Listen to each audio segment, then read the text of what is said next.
السلام عليكم ورحمة الله وبركاته.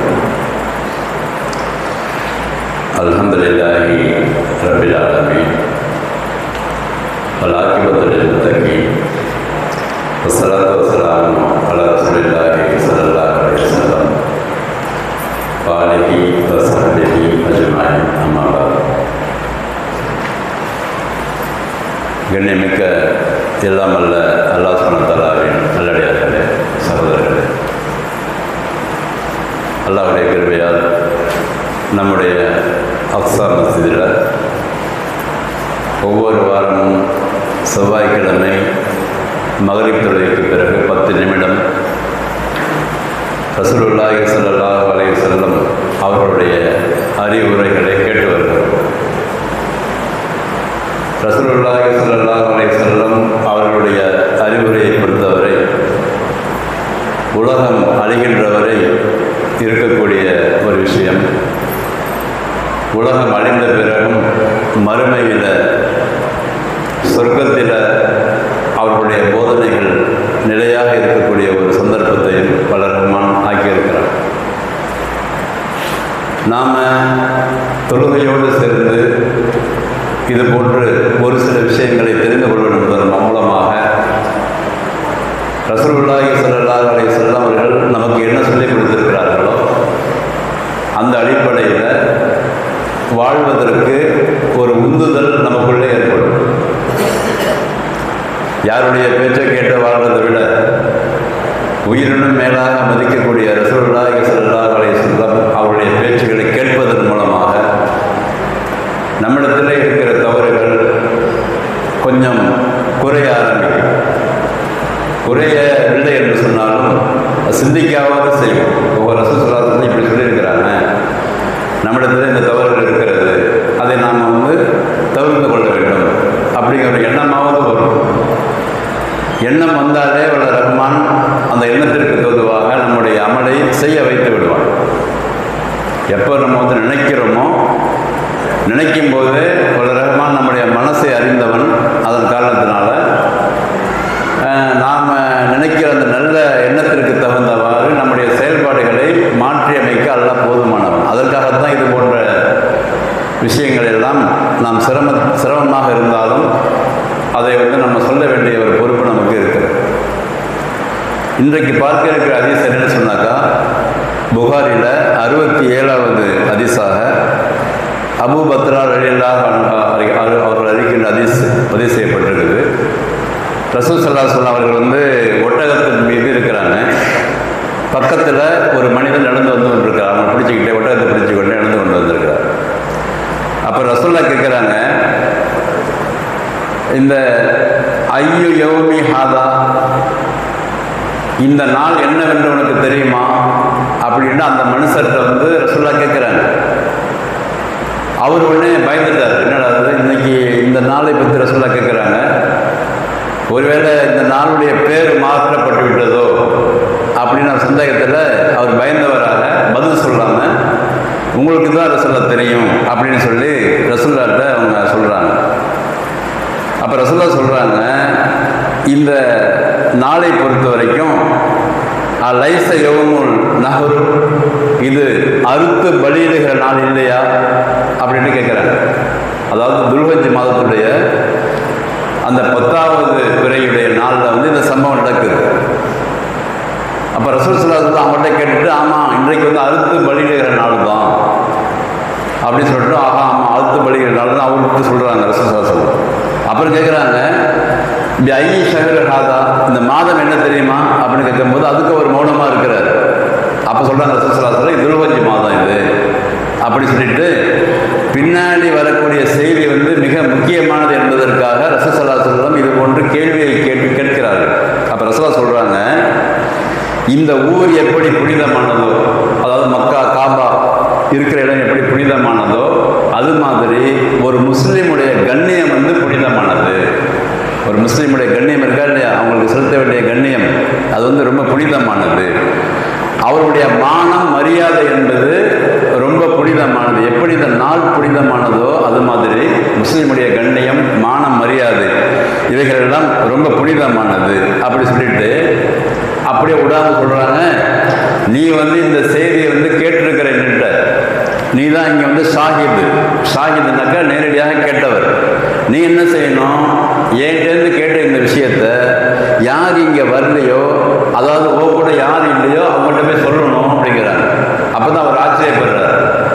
இந்த செய்தி எனக்கு மட்டும் சொன்ன விஷயம் இல்லை, நான் கேட்டுக்கொண்ட இந்த விஷயத்தை நான் புரிந்து கொண்டு இதை அடுத்த மக்களுக்கு சொல்ல வேண்டும் என்று சொல்லிவிட்டு ரசூலுல்லாஹ் சொல்கிறாங்க, நீ என்கிட்ட கேட்டீல்ல, இதை விட நீ போய் சொல்றிய அவர் ஒருவேளை அறிவு அதிகமாக உள்ளவராக இருக்கலாம் அப்படி இன்னொரு விஷயத்த சொல்கிறாங்க.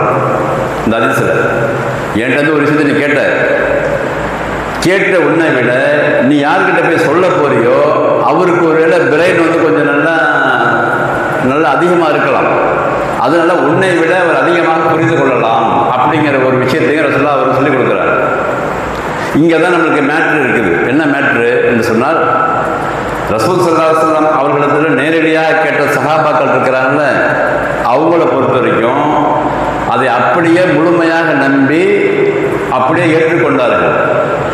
அதை சஹாபாக்கள் மற்ற மக்கள்கிட்ட எட்டி வைக்கும் பொழுது ஜென்ரேஷன் மாற மாற மாற மாற இந்த அறிவு புரிஞ்சுக்கிற அந்த அறிவை எல்லாம் அதிகமாக ஆக்கிக்கொண்டே இருக்கிறோம் காலத்துக்கு தகுந்த மாதிரி. அது நம்ம இப்போ நிதர்சனமாக பார்க்குறோம். இதெல்லாம் பாருங்களேன், ஒரு 10 வருஷத்துக்கு முன்னாடி இந்த கல்வி முறையை விட இப்போ இருக்கிற டெக்னாலஜி எப்படி இருக்குது, டக்குன்னு பிடிச்சிக்கிறாங்க பாருங்க.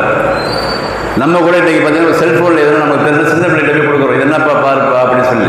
ஏன், அல்லாஹ் சுப்ஹானஹு வ தஆலா உலகம் அழிவதற்கு முன்பாக அறிவை அதிகமாக ஜென்ரேஷன் கொடுத்துக்கிட்டே இருக்கிறோம். அதை நம்ம ஒத்துக்கணும் முதல்ல. அது சில பேர் என்ன செய்வாங்க, எனக்கு எல்லாம் தெரியும், இந்த சின்ன பையலாக இருக்கிறான், இவனுக்கு ஒன்றுமே தெரியாது அப்படிலாம் சொல்லக்கூடாது. ஏன், ஜென்ரேஷன் மாற்றத்தில் அல்லாஹ் சுப்ஹானஹு வ தஆலா அறிவை புரிந்து கொள்கிற அறிவை நாலேஜ் அல்லாஹ் கொடுக்குறான். அந்த நாலேஜை நம்ம மார்க்கத்திற்காக பயன்படுத்த பழக வேண்டும். அதான் இதுக்கு அர்த்தம். அதனால சஹாபாக்களை விட இப்போ அவங்க சிறந்தவர்கள்னு அர்த்தம் இல்லை அதுக்கு. இந்த ஹதீஸுக்கு சஹாபாக்கள் ஒன்றும் தெரியல, அவங்களுக்கு அந்த காலத்தை ஆய்வு செய்து புரிந்து கொள்ள முடியாத நிலைமையில் இருந்தாங்க. ஆனால் நாங்கள் ஆய்வு செய்து புரிஞ்சு கொள்கிறோம். அதனால் நம்ம அறிவில் சிறந்தவர்கள் இல்லை, புரிந்து கொள்வதில் சிறந்தவர்களாக இருக்கலாம், அவ்வளோதான். ஏன், நம்மகிட்ட உபகரணங்கள் இருக்குது. இன்றைக்கு ஒரு விஷயத்தை புரிஞ்சு கொள்ளணும்னாக்கா நம்ம டெஸ்ட் பண்ணி எடுத்துடுறோம்.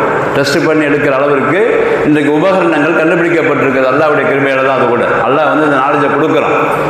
அல்லாஹ் நாலேஜை கொடுத்து எதுக்காக கொடுக்குறான்னு சொன்னாக்கா, மனித இனம் அந்த விஷயத்தை ஆய்வு செய்து புரிந்து கொள்ள வேண்டும் என்பதற்காக கொடுக்குறான். அப்படி தான் நம்ம எடுத்துக்கணுமே தவிர, அன்றைக்கு இருந்த ஜென்ரேஷனை விட இப்போ வர்ற ஜென்ரேஷன் சிறந்தவர்கள் என்ற அர்த்தம் இதுக்கு இந்த ஹதீஸ் கிடையாது. நம்பர் 1 ஏன்னா, அதுக்கு பிறகு இந்த ஜென்ரேஷனுக்கு அல்லாஹ் கொடுக்குற அந்த அறிவை மார்க்கத்திற்காக பயன்படுத்த தெரிய வேண்டும். இந்த ஹதீஸ் மூலமாக நமக்கு விளங்குது. என்னது, அன்றைக்கு இருந்தது கம்யூனிகேஷன் கிடையாது. இப்போ ரசூல் ஸல்லல்லாஹு அலைஹி வஸல்லம் இந்த செய்தியை இந்த இவர்கிட்ட செஞ்சு யார்கிட்ட சொல்லியிருப்பார், அவர் அங்கே இருக்கிற ஒரு மனிதர்கிட்ட சொல்லியிருப்பார். அவருடைய மெசேஜ் இருந்ததா, வேறு எது மாதிரி தகவல் தொடர்பு இருந்ததா, கிளிக் பண்ண உடனே லட்சக்கணக்கான பேர்களுக்கு போகிற மாதிரி இருந்ததா, அந்த பேசுகிற விஷயத்தை எல்லாரும் உலகம் முழுவதும் பார்க்குற மாதிரி டெக்னாலஜி இருந்ததா, ஒன்றுமே கிடையாது. தகவல் தொடர்பு சாதனம் கிடையாது. ஆனாலும் அவர் சொன்னார். அந்த சொன்னதை எப்படி சொன்னார், ரசூல் ஸல்லல்லாஹு அலைஹி வஸல்லம் அவர்கள் என்னிடத்தில் சொல்லியிருக்கிறார், அதை நான் கண்டிப்பாக சொல்ல வேண்டும் என்ற பொறுப்பை அவர் உணர்ந்திருந்தார். இதுதான் காரணம், வேற ஒன்றும் இல்லை. அந்த விஷயம் எப்படி நம்மள்கிட்ட வந்துச்சு, நம்ம எப்படி பேசிட்டு உட்காந்துருக்கிறோம்னு சொன்னாக்கா, ரசூல் ஸல்லல்லாஹு அலைஹி வஸல்லம் சொன்ன செய்தி முக்கியமான செய்தி, அதை நான் புரிந்து கொண்டேன், அதை மற்ற மக்களுக்கு சொல்ல வேண்டும் என்ற எண்ணம் அவருக்கு இருந்தது. அதன் காரணத்தினால, அந்த எண்ணத்தின் காரணத்தினால உலகம் முழுவதும் அல்லாஹ் சுப்ஹானஹு வ தஆலா அந்த செய்தியை எல்லா மக்களுக்கும் எத்தி வைக்கிற மாதிரி உபகரணங்களை எல்லாம் ஏற்படுத்தினான். இதுதான் உண்மை. நல்லா புரிஞ்சுங்க நான் சொல்றது. அன்றைக்கு எண்ணம் சரியா இருந்தது. அவங்களுக்கு என்ன எண்ணம், ரசூலுல்லாஹ் இந்த விஷயத்தை சொல்லியிருக்கிறாங்க, அது உண்மையாகத்தான் இருக்கும். அதை ஆய்வு செய்து தான் நம்ம உண்மை என்று உணர வேண்டும் என்ற எண்ணம் அவங்கள்ட்ட இல்லை. ரசூலுல்லாஹ் அல்லாஹ்வுடைய தூதர், உண்மையிலே நம்புகிறோம். அவங்க பொய் சொல்ல மாட்டாங்கன்னு நம்புகிறோம். அவங்க அல்லாஹ்ட்ட இந்த வர செய்தியை தான் மக்கள்கிட்ட சொல்கிறாங்கன்னு நம்புகிறோம். அப்படி இத்தனை நம்பிக்கை இருக்கும்போது அதை ஆய்வு செய்து தான் நான் நம்ப வேண்டும் என்ற எண்ணம் அன்றைக்கு இல்லாமல் இருந்தார்கள். அதனால் அந்த எண்ணத்தை அல்லாஹ் கபூலாக்கி அவர் ஒரு ஆள்கிட்ட சொன்ன செய்தியை தான் இன்றைக்கு நம்ம உட்காந்து படிச்சுட்டு உட்காந்துருக்கிறோம். புத்தகங்களாக இன்றைக்கு இருக்குது. உலகம் முழுவதும் அல்லாஹ் அந்த செய்தியை பரப்பி கொண்டே இருக்கிறான். சொன்னது ஒரு ஆள்கிட்ட தான் சொல்லப்பட்டது. இந்த விஷயம் முஸ்லீமுடைய மான மரியாதை என்பது கண்ணியத்துக்குரியது, அவர்களுடைய மரியாதை என்பது கண்ணியத்துக்குரியது. அவர்கள் எப்படி இந்த நாள் எப்படி புனிதமானதோ அது மாதிரி அவர்களுடைய கண்ணியம் எல்லாம் புனிதமானது. அதனால ஒருவர் மற்றவர் ஏசாதீர்கள், பேசாதீர்கள், கோபப்படாதீர்கள், கண்ணிய குறைவாக நடந்து கொண்டாலும் சொன்னாங்கல்ல, அது உலக அழி வரைக்கும் போகும். சொன்ன நேற்று ஒரு ஆள்கிட்ட தான், ரசூலுல்லாஹ் சொன்னது ஒரு ஆள்கிட்ட தான். அப்போ அந்த ஒரு ரெஸ்பான்சிபிலிட்டி, அந்த ரெஸ்பான்சிபிலிட்டி என்னது, அந்த பொறுப்பை உணர்ந்தார்கள் அவர்கள். ரசூலுல்லாஹ் சொன்ன அந்த விஷயத்தை நான் எத்தி வைக்க வேண்டும் என்ற பொறுப்பை உணர்ந்த காரணத்தினால அந்த எண்ணத்தை அல்லாஹ் கபூலாக்கி உலக மக்கள் அனைவருக்கும் அல்லாஹ் சுமதல பரப்பி கொண்டிருக்கிறான். அதுதான் ரசூலுல்லாஹ் சொல்லி கொடுத்தாங்க, என்னிடமிருந்து பல்லிகு அன்னி வளவு ஆயா, என்னிடமிருந்து உங்களுக்கு ஒரு செய்தி கிடைத்தாலும் அந்த செய்தியை மற்ற நீங்கள் நடைமுறைப்படுத்துங்க, மற்ற மக்களுக்கு சொல்லி காட்டுங்கன்னு சொல்லி கொடுத்தாங்க. இந்த பண்பு நம்மள்கிட்ட வரணும். சில பேர் என்ன நினைச்சிட்டு இருக்கிறாங்கன்னாக்க, சாதாரணமாக இந்த மார்க்கத்துடைய விஷயங்களை மற்ற மக்களுக்கு சொல்லும்போது நம்ம அதிகமாக அரபி படித்திருக்க வேண்டும், அல்லது அதற்காகவே ஒரு 10 வருடம் 7 வருடம் ஒதுக்கி இருக்க வேண்டும், அவர்களுக்கு தான் எல்லா நாளத்தையும் தெரியும், நம்ம ஏதாவது சொன்னால் உடலிடக்கூடாது அப்படின்னு நினச்சிக்கிட்டு வாயை பொத்திக்கிட்டு நம்ம இருக்கிறோம். ஆனால் அப்படி குர்ஆன் ஹதீஸ்ல எங்கேயுமே கிடையாது. ரசூலுல்லாஹ் சொல்லிக் கொடுக்கிறது அப்படி. எந்த விஷயம் உனக்கு சொல்லப்படுகிறதோ அதை உறுதியாக நம்புகிறாயோ அதை நீ முதல்ல உணர வேண்டும். அது உண்மை என்று நீ விளங்கிய பிறகு மற்ற மக்களுக்கு சொல்லிவிட வேண்டும். அந்த விஷயத்தை மாத்திரம். அப்போ ஒவ்வொருவருக்கும் ஒரு விஷயம் கிடைக்கும் நம்மளுக்கு எல்லாருக்குமே. இப்போ இருக்கிற 10-20 பேர்கிட்ட பார்த்தீங்கன்னாக்கா, இப்போ எல்லா விஷயம் தெரியாமல் நம்ம இருக்கிறோம், தெரியும். ஆனால் நம்ம மௌனம் காக்கிறோம். என்ன சார் அமைதியாக இருக்கிறோம்? ஏன்? அது அவங்க பார்த்துக்குவாங்க, ஆலிம் பார்த்துக்குவாங்க, அதுக்காக தானே அவங்க இருக்கிறாங்க, அவங்க தானே படிச்சுட்டு வந்திருக்கிறாங்க, ஏதாவது தப்பு வந்தால் என்ன செய்கிறது அப்படிங்கிற ஒரு கூச்ச சுபாவம் நம்மகிட்ட இருக்கிறதுனால தான் நம்ம எந்த செய்தி நம்மகிட்ட தெரிஞ்சாலும் அதை மற்ற மக்களுக்கு சொல்லாமல் இருக்கிறோம்.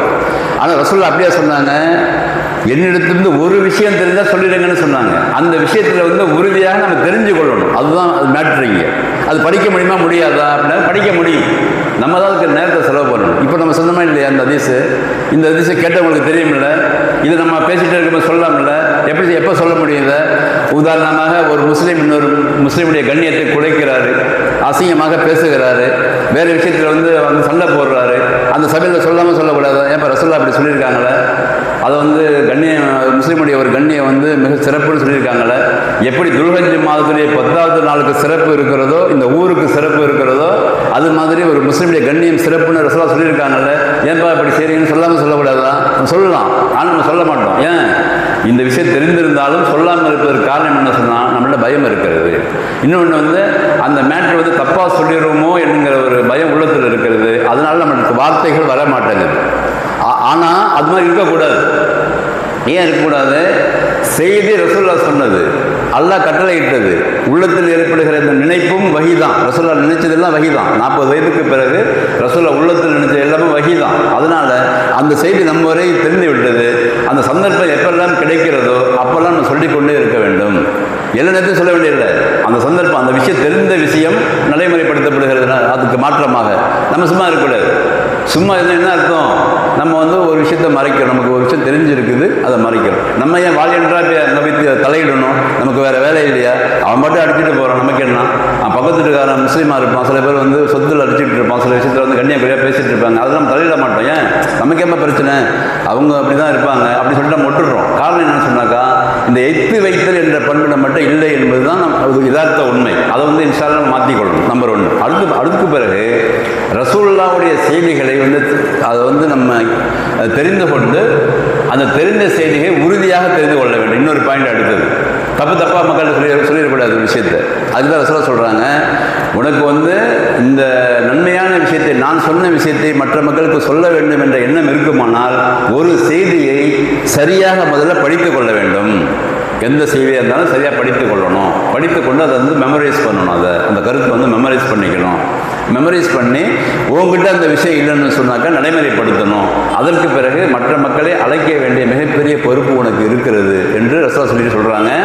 இல்மு என்று சொல்லக்கூடிய கல்வி இருக்கா இல்லையா, அந்த கல்வியை தினமும் படிக்க வேண்டியது. அது மௌத்து வரை ஒவ்வொரு விஷயத்தையும் நம்ம படித்து கொண்டே இருக்க வேண்டும். நம்ம நேரம் கிடைக்கும் போது ஒரு 10 நிமிஷம் 5 நிமிஷம் எடுத்து ரசூலுல்லாஹ் இந்த விஷயத்தில் என்ன சொல்லியிருக்கிறாங்க என்று சொல்லி நம்ம படித்து பார்த்து அதை வந்து தெரிந்து கொண்டு அதன் பக்கம் சரியான நாலேஜ் வந்த பிறகு நம்ம யார் வேணாலும் சொல்லலாம். அது தப்பு கிடையாது. அது மார்க்க அறிஞர்கள் தான் வரணும், அவர் அங்கே இருந்தால் அந்த தலைப்பை கட்டிட்டு வரணும் அப்படிலாம் ஒன்றும் கிடையாது. நம்மளே சாதாரணமாக இருக்கிற எல்லாருமே ஒரு விஷயத்தை தெரிந்து கொண்டு அதை எத்தி வைக்க வேண்டும். அதைத்தான் சஹாபாக்கள் செய்தார்கள். சஹாபாக்கள் எங்கே போய் படித்தாங்க? அவங்க 10 வருஷம் எங்கே ஒதுக்குறாங்க? ரசூலுல்லாஹ்கிட்ட உட்கார்ந்தாங்க, இது மாதிரி விஷயங்களை சொன்னாங்க, அவங்க கேதர் பண்ணிக்கிட்டாங்க, விளங்கினாங்க, உண்மை என்று நம்பினாங்க, அதை நடைமுறைப்படுத்தினாங்க, அதன் பக்கம் மற்ற மக்களை அழைத்தார்கள். அதனால தானே ரலியல்லாஹு அன்ஹும் வரலாறு நல்லா பதிவு செய்கிறான். அப்போ அவங்களுக்கு பெரிய பெரிய நாலேஜாக இருந்தது. அவங்களுக்கு இல்லையே, ஒன்றும் இல்லைன்னு நல்லா பதிவு செய்கிறான். மின் கபிலேஹி ஃபில் ஆதின் மபீன் நல்லா பதிவு செய்கிறான். ரசூல் ஸல்லல்லாஹு அலைஹி வஸல்லம் அவர்கள் இந்த விஷயத்தை சொல்வதற்கு முன்பாக இவர்களெல்லாம் வழிகட்டவர்களாக இருந்தார்கள், ஒன்றும் தெரியாதவர்கள் இருந்தார்கள். இந்த விஷயங்கள் சொல்லிக் கொடுக்கப்பட்டு விளங்கினார்கள், அதை வந்து உணர்ந்தார்கள், அதற்கு பிறகு மற்ற மக்களுக்கு சொன்னார்கள். அதனால சிறந்த சமுதாயம் தான் அல்லாஹ் சொல்கிறான். நம்மளை பார்த்து அல்லாஹ் சொல்கிறான், வல்தக்கும் மின்கும் உம்மத்துன் யதுஊன இலல் கைர். நீங்கள் உங்களிலிருந்து ஒரு கூட்டம் இருக்க வேண்டும். அந்த கூட்டம் எப்படி இருக்கணும்? நன்மையின் பக்கம் அழைத்து கொண்டே இருக்க வேண்டும். நன்மையின் பக்கம் அழைக்க வேண்டும் என்று சொன்னால் இல்மு என்று சொல்லக்கூடிய கல்வியை கற்றுக்கொண்டே இருக்க வேண்டும். ரசூல் ஸல்லல்லாஹு அலைஹி வஸல்லம் தான் அந்த பல்கலைக்கழகம், உலக பல்கலைக்கழகம். அவங்க சொல்ல வார்த்தைகள் வந்து சின்னதாக இருக்கும், அது வந்து எக்கச்சக்கமான அர்த்தம் பொதிந்த வார்த்தைகளாக இருக்கும். ஒரு நாளைக்கு ஒரு ஹதீஸ்னு வச்சு நம்ம படித்தா கூட நம்மளுக்கு நிறைய நாலேஜுகள் வரும். ஒரு நாளைக்கு ஒரு குர்ஆன் படித்தா கூட நிறைய நாலேஜ் வரும். அதுக்காக நம்ம இன்ஷா அல்லாஹ் நேரம் ஒதுக்க வேண்டும். இந்த மார்க்கம் நமக்கு கிடைத்தது ஒரு அருள்கொடையாக நினைக்க வேண்டும். அதில் உள்ள சிறப்புகளை விளங்க வேண்டும். அதன் பக்கம் நம்ம வந்து தொழுகையோடு சேர்ந்து ஈடுபடுத்தி கொண்டே நம்ம இருக்க வேண்டும். அதற்காக நம்ம அல்லாஹ்ட்ட வந்து அதிகமாக துவா செய்து கொண்டே இருக்க வேண்டும். நம்ம வந்து அல்லாஹ் வந்து ஒரு கட்டத்துக்கு அழைச்சிட்டான். இப்போ தொழுகக்கூடிய ஒரு எண்ணத்தை நமக்கு தந்திருக்கிறோம். எப்படி தான் தொழுகணும், 5 வேளை தொழுகணும்னு சொன்னாக்கா நமக்கு வந்து ஒரு மாதிரி இருக்கா இல்லையா? இதே நினைப்பு தான் அடுத்தது வரும். அடுத்த கட்டமாக நம்ம இறங்கும் பொழுது ஒரு விஷயத்தை நம்ம படிக்கணும், அந்த படித்த விஷயத்தை உணரணும், அதை வந்து நம்ம நடைமுறைப்படுத்தணும், மக்களை அழைக்கணுங்கிற எண்ணம் வச்சுட்டோம்னு வச்சுங்க, அதுக்கு ஒரு ஆசை எல்லாம் போடுவோம்.